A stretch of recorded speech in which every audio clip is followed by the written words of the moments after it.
ሰላም ያሾቲ ቤተሰቦች እንዴት ናችሁ? ዛሬ ደግሞ በሌላ ቪዲዮ መጥቻለሁ። በዚህ ቪዲዮ ኦንላይን ስራ ለመስራት አስባችሁ ምን አይነት የኦንላይን ስራ ልስራ ወይም ደግሞ እንዴት ልጀምር ወይም እንዴት ልስራ እያላችሁ እየተወዛገባችሁ ላላችሁ ይህ ቪዲዮ ለእናንተ ነው። ከመጨረሻው ድረስ ተከታተሉት። ቪዲዮውን ላይክ፣ ሼር እና ሰብስክራይብ ማድረጋችሁን አትርሱ። ቀጥታ ወደ ቪዲዮ። በዲጂታሉ ዓለም ላይ በጣም ብዙ አይነት የኦንላይን ስራዎች አሉ። እነዚህ ውስጥ ሁሉ አብዛኞቹ ኦንላይን ስራዎች እንግዲህ የሚሰሩት የሆነ ነገር ኢንቨስት አድርገን ነው አንድ ስራ ልንሰራ የምንችለው። ያው ሪያሊቲ ላይ ምንድነው አንድ ስራ ገቢ ለማግኘት መጀመሪያ የሆነ ነገር ኢንቨስት ማድረግ አለብን። የሆነ ነገር ኢንቨስት ሳናደርግ የሚገኝ ምንም አይነት ትርፍ የለም። ወይም ትርፍም ሆነ ኪሳራ ለማግኘት መጀመሪያ ኢንቨስት መደረግ አለበት። ወደ ዲጂታሉ ዓለም ስንመጣ ወይም ደግሞ ወደ ኦንላይን ስራም ስንመጣ የግድ አንድ ነገር ኢንቨስት መደረግ ግዴታ ነው። ምንም ነገር በነፃ የሚሰራ ወይም ደግሞ በነፃ የሚገኝ ነገር የለም። የሆነ ነገር ኢንቨስት እናደርጋለን። ኢንቨስት ላደረግንበት ክፍያ እናገኛለን። ዲጂታሉ ዓለም ላይ ወይም ደግሞ የኦንላይን ስራ ብዙ ሰው አረዳዳችን ትንሽ ትክክል ያልሆነ አረዳድ አለን። አንዳንድ ኦንላይን ስራ ሲባል ብዙም ሳንለፋ ብዙም ሳንጨናነቅ ገንዘብ ማግኘት እንችላለን አይነት አካሄድ አለ። ይህ አካሄድ ፈጽሞ ስህተት ነው። ምንም ነገር ሳንሰራ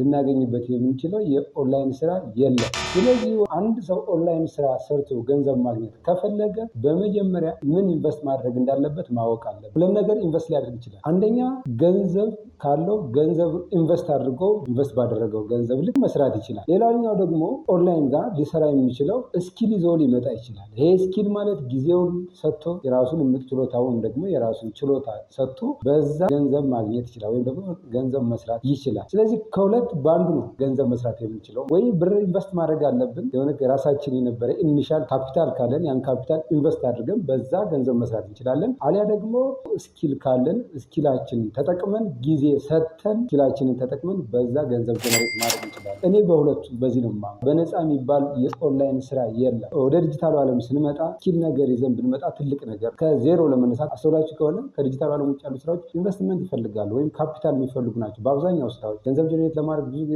ኢኒሻል ወይም ደግሞ የመጀመሪያ መነሻ ገንዘብ የሚፈልጉ ናቸው። ዲጂታሉ ዓለም ግን እንደዛ አይደለም። ከፈለግ በመነሻ ገንዘብ ወይም ደግሞ በካፒታል መስራት እንችላለን። ካልፈለግን ደግሞ ከዜሮ ጀምረን መስራት እንችላለን። ከዜሮ ጀምረን መስራት እንችላለን ስንል ግን ኢንቨስት የምናደርገው ነገር የለም ማለት አይደለም። ኢንቨስት የምናደርገው ጊዜ እና ስኪል መኖር ግድ ይለዋል። የግድ ኢንቨስት የምናደርገው ነገር መኖር ግዴታ ነው። እዚህ ጋር በዲጂታሉ ዓለም ላይ ካፒታል የሌላቸው ሰው ወይም ደግሞ በካፒታላቸውን ብር መነሻቸውን ኢንቨስት አድርገው መስራት የማይችሉ ሰዎች ስኪላቸውን ይዘው ኢንቨስት አድርገው ገንዘብ ጀነሬት ማድረግ ይችላሉ። ለምሳሌ ስኪል ላይኖር ይችላል። እነኝህን ስኪሎች ከሶሻል ሚዲያም ሊሆን ይችላል ወይም ደግሞ እነዚህ የምንፈልጋቸው ሙያዎች ወይም ደግሞ ስኪሎች ከሚሰጡበት ተቋማት ሂደን ሰልጥነን ዲጂታል ውስጥ ገንዘብ መስራት እንችላለን። ከእነኝህ ስኪሎች ውስጥ ምን ናቸው ካላችሁ በሚገርም ፍጥነት ብዙ ሰው እየተቀየረባቸው ያላቸው የዲጂታል ስኪሎች አሉ። ዲጂታል ዓለም ላይ ሊያስፈልጉ የሚችሉ ስኪሎች ምንድናቸው ካላችሁ አንደኛ ሶሻል ሚዲያ ማናጅመንት። ይህን ሶሻል ሚዲያ ማናጅመንት ስኪል በሆነ አጋጣሚ ይዘን ከሆነ ደግሞ የምናውቀው ከሆነ ይህን ስኪል ይዘን በደንብ ትኩረት ሰጥቶ እዚሁ ዲጂታል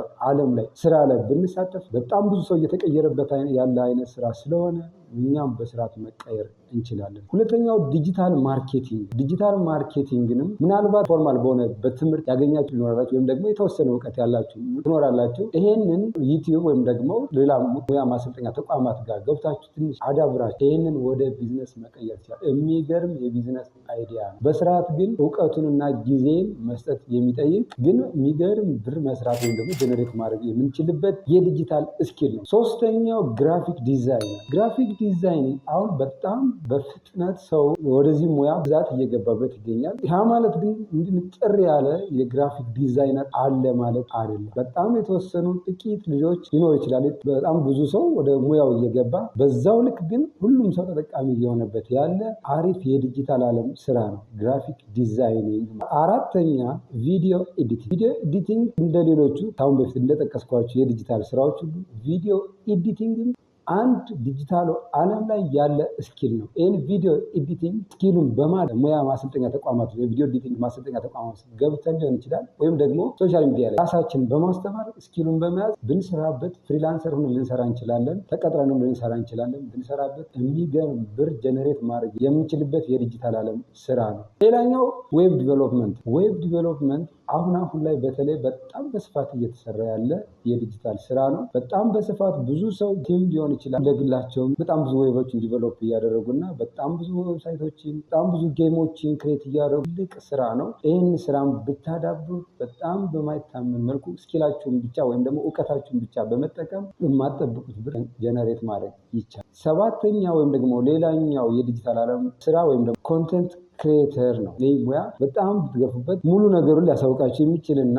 እናንተንም ራሳችንን ሊሰራ የሚችል ትልቅ የዲጂታል ዓለም ስራ ነው። እነኚህ ስኪሎችን ይዘን ወደ ዲጂታል ዓለም ብንመጣ ያለምንም መነሻ ካፒታል ገንዘብ ጀነሬት ማለት እንችላለን። ኦንላይን ስራ ማለት ይሄ ነው። በባዶ ያለምንም ኢንቨስትመንት፣ ያ ማለት ያለምንም ካፒታል ወይም ደግሞ ያለምንም ስኪል ምንም አይነት ጊዜ ሳንሰጥ የሚገኝ ስራ የለም ወይም የሚገኝ ዩቲዩብ ላይ ምናምን አይታችሁ ከሆነ ምናልባት በነፃ እንደዚህ በትርፍ ጊዜ የሚሰራ ምናምን አላምንበት። በትርፍ ጊዜ የሚሰራ ምንም አይነት ስራ የለም። የትኛውም ስራ ገንዘብ እስከሰጠን ድረስ ጊዜያችንን እንሰጣለን፣ ብር ልንሰጠው እንችላለን፣ ስኪል ልንሰጠው እንችላለን። የሆነ ነገር ካልሰጠኑ ማንም ምንም አይሰጣል። ስለዚህ ዲጂታሉ ዓለም ላይ ለመሳተፍ ወይም ደግሞ ዲጂታሉ ዓለም ላይ ለመግፋት ያሰባችሁ ሰዎች ከነኚህ ስኪሎች ምረጡና ለእናንተ የሆነና መርጣችሁ ዲጂታሉ ዓለም ላይ ብትሳተፉ በማይታመን ሁኔታ 1 ዓመት በ2 ዓመት ውስጥ ራሳችሁን መለወጥ ትችላላችሁ። ስለዚህ ኦንላይን ቢዝነስ ስራ ምን ልስራ እያላችሁ የምትወዛገቡ ሰዎች ከነዚህ ውስጥ አሁን ከጠቀስናቸው ስኪሎች ውስጥ መርጣችሁ ከነዚህ ራሳችሁን አዳብሩ። እነዚህ አንድ ሙያ ያዙ። ከዛ ወደ ዲጂታሉ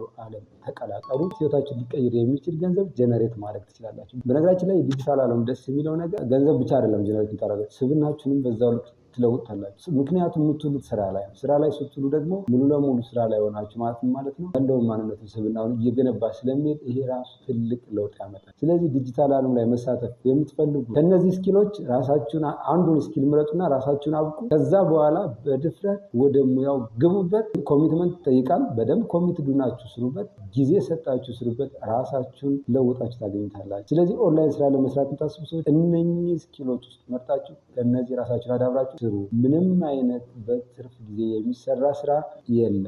ጊዜ ሳንሰጠውና ኢንቨስትመንት ሳንሰጠው የምናገኘው ገንዘብ የለም። ስንሰጠው ይሰጠናል። በዛ ልክ ነው። ስለዚህ ኦንላይን ስራ ማለት ይሄ ነው። በሌላ ቪዲዮ እስከምንገናኝ ሰላም።